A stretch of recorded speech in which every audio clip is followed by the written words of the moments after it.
Heureux ceux qui procurent la paix, car ils seront appelés fils de Dieu. Matthieu 5, 9. Nous sommes par nature ennemis de Dieu. Lorsque nous naissons de nouveau, nous devenons enfants de Dieu. Lorsque vous êtes nés de nouveau, vous devenez quelqu'un qui procure la paix. Alors, des ennemis de Dieu deviendront des amis de Dieu à travers vous. Ce ministère vous est donné comme privilège en tant qu'enfant de Dieu. Dieu vous parle-t-il? Suis-moi, suis-moi. Ne lui résistez pas. Ne gaspillez pas votre temps à argumenter avec Dieu. Combien le diable essaie de nous empêcher d'obéir à Dieu. Que Dieu vous aide à lui obéir, même s'il vous envoie dans les coins les plus reculés du monde. Vous devez être prêt à subir beaucoup d'incommodités, de soucis et de chagrins dans la préparation. Ne pensez pas trop aux qualifications humaines. Dieu peut utiliser quiconque d'entre nous pourvu que nous voulions nous livrer à lui. Mais il n'utilisera pas la force pour nous contraindre. C'est seulement quand j'ai dit à Dieu, je te donne ma vie, qu'il m'a pris et utilisé. Alors il m'a éduqué à sa manière. Il m'a fait traverser beaucoup d'épreuves douloureuses et je remercie Dieu pour toutes les épreuves que j'ai dû subir. Je voudrais vous exhorter à lui obéir maintenant. Oui, frères et sœurs en Christ, demandez au Seigneur, dites-lui, Seigneur, prends ma vie, utilise-la comme tu veux. Dès maintenant, en m'entendant, Seigneur, prends ma vie, utilise-la comme tu veux. Lorsque nous le donnons au Seigneur Jésus-Christ, il peut produire par nous une merveilleuse musique céleste. Livrez-vous à lui, frères et sœurs en Christ, répondez-lui, dites-lui, mon Seigneur, je veux te suivre.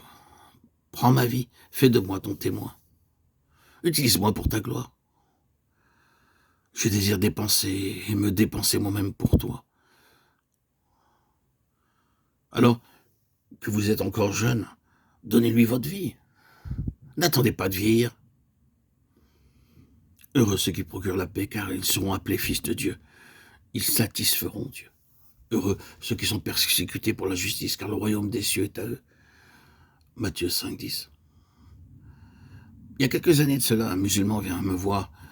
Il me dit qu'il voulait devenir chrétien. Il était diplômé de l'université. Alors, lui demandai-je, êtes-vous allé à des réunions? Non, répondit-il.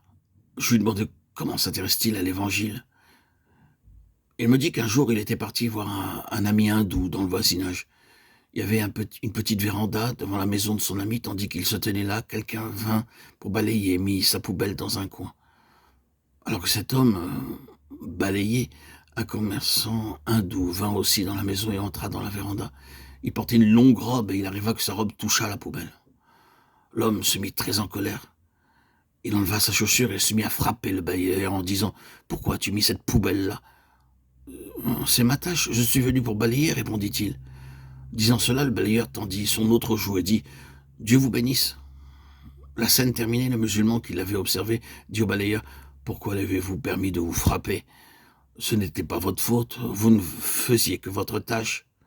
C'est entièrement de sa faute, il aurait dû soulever un peu sa longue robe et marcher avec précaution. » Mais le balayeur répondit « Ah, si mon Seigneur a tant souffert pour moi, ne devrais-je pas souffrir un peu à cause de lui ?»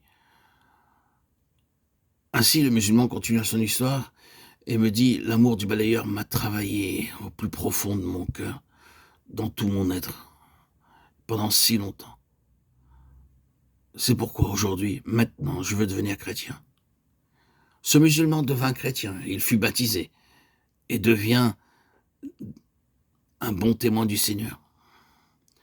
Frères et sœurs en Christ, bien-aimés, chers amis, l'amour peut être répandu dans les cœurs des autres si nous endurons la persécution avec patience, comme l'a subi ce balayeur.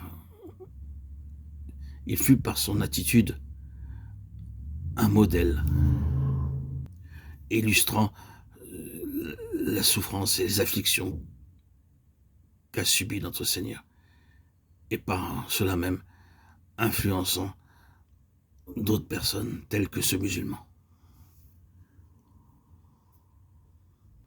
qui devint un bon témoin du Seigneur.